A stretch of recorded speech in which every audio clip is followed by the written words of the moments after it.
Well, it's fun, Michael. Thank you for inviting me again. And you've been very open about your relationship. I know that one thing that we talked about in the previous podcast, and again, for those of you who don't listen to the podcast in order, you just pick them randomly. If we say something in a podcast, we reference a previous podcast, just listen to the one before. They're all numbered. So you'll be able to go to. But we mentioned that men kind of need to be mothered, and Right. they don't mature either as quickly or to the same degree as a lot of women expect them to. But you said you like mothering. You like mothering. Yeah, So tell I me, like being the mama. yeah, Yeah.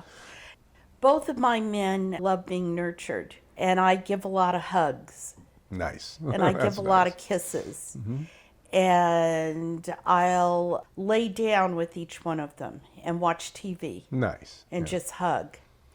And that seems to make them really happy. So let me ask you this, because it's something that a lot of people have mentioned in the past. They talk about the difference between sex and romance or intimacy. We're not talking about like laying down next to them. We're not talking necessarily about sex, but that's just being intimate with them, laying down next to them, holding them Yeah. in your arms. That's being intimate with a person. Yeah, it's the human touch. That Yeah. carries a lot of weight.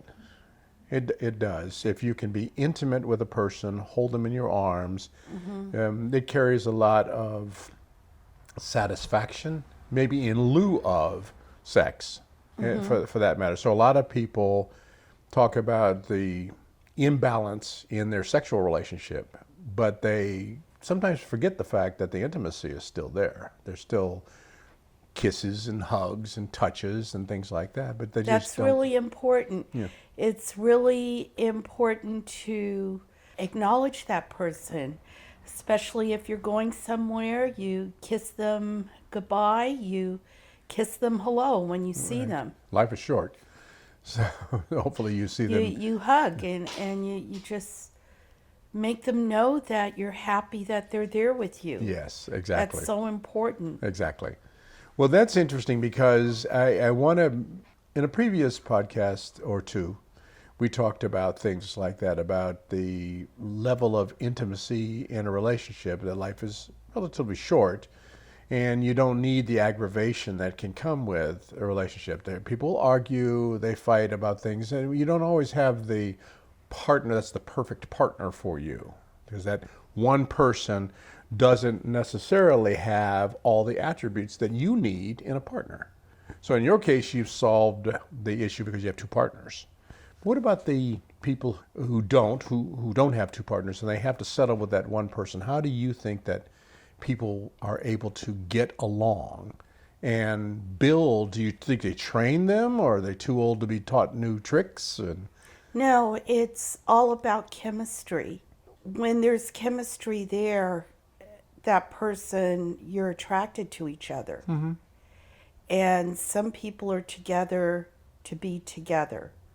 And some people are together because they're meant to be together. What people find impossible is that I found two men that I was meant to be together with, sure. Well, that I can't live without. well, the fact that if you were to say there's only one person out there for me, that's just bull, because there's billions of people out there, and they're bound to But be other that's people. what you're taught to Yes. say. That's the mores of being, brought up. There's all types of love out there. There really is. And people try to put it in a box on how they think the norm should be as far as a relationship. Yeah. Now, let me ask you this question, because we're going to talk more as time goes on with more people about what the recipe is that people might prescribe for having a decent, healthy relationship. Now, you've been in a marriage for decades, and then you're Right. continuing for another decade in a variation on that relationship. Right. But would you consider yourself a person who's had several relationships, or not that person? You haven't had several relationships. No, I've been married to the same person for over 35 years. Right. So for a person who's had several relationships, like I've had several relationships, long-term relationships, and somebody might say to me, well, I'm damaged because I've been married 4 times. and I say to them, well, I mean, I really don't put up with the same kind of stuff that some people put up with. Maybe I just don't have the kind of patience for that. But I consider myself a patient person. I just am in a relationship with a person that just doesn't quite work. And so rather Right. than to And you torture know them, that. and I know that, and rather than to torture Yeah. them or me, we talk about it. We're still best friends. Right. I mean, human beings can get along. They're not all belligerent. They, even though it's our primal nature to be that way, warlike, we control that. And you have to live in reality. And you have to be self-confident, not afraid to be on your own. I believe when you go through multiple relationships, it's because you haven't found that right chemistry yet. And the reason why you haven't found it is maybe you don't know what it feels like yet. To have a how does- person just, it's like, this is like you're looking at yourself when you find that person. Like you know everything about them, everything they like, everything they love. And you admire that person. You really like that person and you're not afraid to be yourself. You don't have to say, I'm sorry all the time. You don't have to worry about changing. You don't have to worry about looking a certain way or watching a certain movie or what, because that person agrees with everything you want. Yeah, they like you for who you are. They agree with everything and there's no arguments. And when you found that person, that's compatibility. There's no question about it. And I found that in not one, but two men who like the same things that I do. They're both livable with. Nothing that harsh that they should change. They accept me for how I am and who I am, and they're not asking me to change, and I'm not asking them to change because I can live with how they are. So a little bit of growth, that the change and growth are not exactly the same. So we are constantly trying to grow, trying to evolve. And but that's not necessarily the same as changing. To change a person is a dramatic and severe alteration in who they are. Not helping them grow, not helping them mature, but to change them. So they're not that thing now, and you want them to be that thing. And that's really sometimes problematic. And Well, I wouldn't want to change that person. Either that person fits in my life or not. And if there's something that aggravates me so badly because they just don't get it, then I'd have to move on. right, yeah, exactly. I'd But have you'd to make move that on. you'd make that decision. So you were talking about being honest with yourself. Right. You And have to. My suggestion to all of us is, and it's difficult, is to try to be honest with yourself Right. first before you try to be Right. honest with someone else. You have try to to. understand, Understand yourself. yeah, what you're about, where you want to go. Now you had mentioned about being lonely. A lot of people, because they're lonely, they adjust their thinking, their behavior, their choices, their limits, and things like that. And we also mentioned before that being alone is not exactly the same as being lonely. Because some people can be alone. You can get out of a relationship and be alone. Experience things, discover yourself, learn who you are, and grow. And you're not necessarily lonely just because you're alone. So Yeah.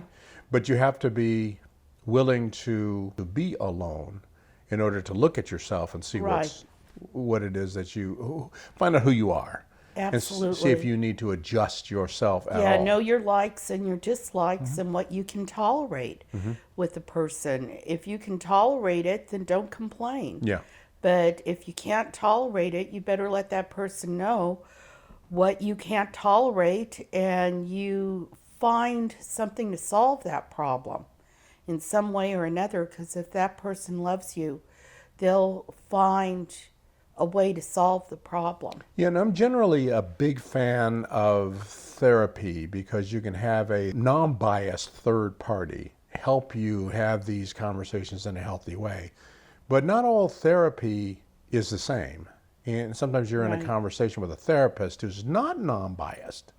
And they'll make statements about your relationship that are pretty judgmental rather than opening up the conversation for you to discover where you stand on the issue instead of judging Right. you on the issues. How do you think a person accomplishes the whole being able to examine yourself and figure out who you are and then be able to present that package to a possible partner and find out who they are and figure out whether or not you match and whether or not you're compatible? Basically, you make friends with humans. You be honest with them. And as you get to know them, you can let them know more and more about yourself, and they can let you know more and more about themselves. And just take it slow and find out what you like about that person. Right. And you compliment them and say, hey, I like that too. But make sure you like that too. Don't Yeah. lie. Yeah. Far too many people lie. Right. And they don't And- even, like I said, we've said before in past podcasts, they don't even have to lie. They lie about stuff they don't even have to lie about. Right. Which is crazy to me because you Right. use up all the lies that you probably should lie about. Well, they lie for a reason, and those are the people you don't want to deal with. You know, there's a lot of people out there, they're looking for money. So they're going to lie about themselves and say that they have lots of money in order to get with a person who has more money than them. So they be whatever they think that person wants them to be. You have to push their agenda. Yeah, and then they marry them and then kill them. Everybody watches those shows. I'm Yeah. always amazed at, I'm completely amazed at what people do to themselves and each other. They'll have Yeah. a loving relationship, and then you see down the road they killed their husband. Yeah. or something. And I'm thinking, what? Yeah. Yeah, they're bringing up the Robert Wagner Yes. killing of Natalie Wood. Now the captain decides to speak and says he was paid off. Yeah. And Yeah. they were actually arguing, and he beat her up and threw her off the boat. Man, They're would bringing that back Yeah, up. I would tell people, I would tell my partner, hey, listen, if you ever disagree with me, don't like what I'm all about or something like that, just tell me, don't kill me. Just tell me. and we'll just move on. We will talk about dozens and dozens of different things, and I hope that sometime down the road we get together again and talk about life. But I do want to close on something, maybe get back to it. You were on America's Got Talent, right? Yeah. And, Yeah. And Now people are going to know who I am. Okay, Michael. now, no, it's fine. yeah, I was going to say, I don't No, have I'm to just tell them making that. a joke of Yeah. it. Yeah. Yeah, I don't have to tell them that. But what was that experience like? Was it just fun for you, or Oh, it was a great experience. Basically, when you're on stage, they want you to be an actor. Sure. There must have been at least 80 production companies working with all the people who were going to be on the show. And out of San Jose, we were the only act picked from San Jose area, which is hard to believe, you know. And there were 300 acts in all, and then they whittled it down to 80, and we were part of the 80, and then they whittled it down to 20, and we were part of the 20. Yeah, you appeared a And couple then, times. three times in all. Yeah. And then, then we got the show in Las Vegas. Simon helped us get on this one show at the Flamingo Hotel. That's great. That's great. Yeah, it was pretty cool. Well, I enjoy the fact that that you shared the time with me for this show. It's not a show about celebrity and celebration, just a show about communication. I'd love it sometime or another for us to sit and talk about on-camera work and talent work. But Sure, Michael. In another thing. So I want to thank you again. I really appreciate you joining me on Thank you so much. HeSaid. She said. Again, I'm Michael.